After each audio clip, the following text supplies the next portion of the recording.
Hello, everybody. My name is Danny Richter. I'm CCL's Vice President of Government Affairs. It's been a while since our last check-in, but I have been continuing to bake throughout these crazy times. Here today, just this morning, I baked a loaf with some Spanish olives in there. Spanish olives give it a little bit of a tang that you can really notice. And speaking of taking notice, did you notice the news from Friday? Bloomberg first reported, and now many other outlets have picked out, that the Senate Finance Committee is considering a price on carbon.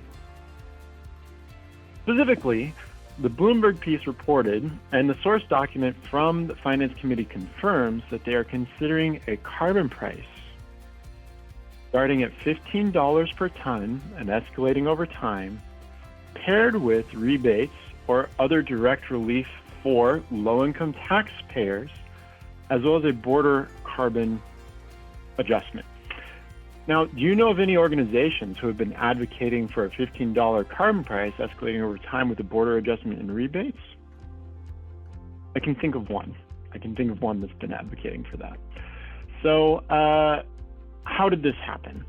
Well, it is always hard from the outside to make any one-to-one connection between the actions we took and the response from Congress. But what I do know is that a carbon price was not in their plans when Democrats released an outline of what they wanted to accomplish on August 9th. And now, after you and your networks made 54,000 contacts, calls, and emails to the Senate, now we see that it is getting in their plan. It is being given serious consideration by the Senate Finance Committee. So I can't know for sure that it was you. All I know is that it wasn't in there, and now it's in there. Now, let me take a moment to provide a little bit of political context, because this is a really big moment for us and for our advocacy. On Wednesday, September 15th, we expect a report out from committees saying what their plan is to meet reconciliation instructions. So what we are going to be hearing on September 15th is really more the starting gun than the finish line. It can feel a little bit hard to believe that because it feels like we've been talking about reconciliation an entire year. But really, it's not until we get that report from committees that the real haggling begins. And so we still have another 2 to 4 months of negotiations in Congress over what the final details of that reconciliation package will be. We still don't know if a carbon price is going to be in there on September 15th, and that wouldn't be the final word, even if it wasn't.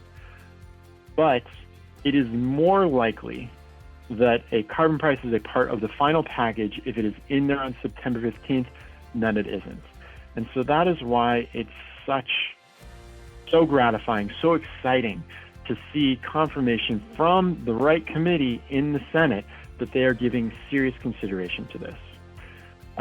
So that's what I wanted to say today. I also want to thank you for all of you who are watching and who took action.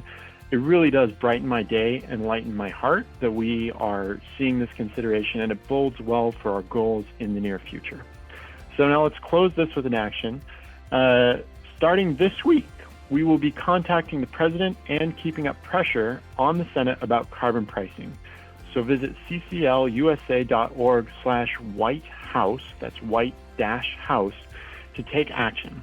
I am confident that pushing together, we will continue to push this reconciliation package in a direction that builds our confidence that the final product will really and truly lead to lower emissions and to a more stable climate. Thanks again.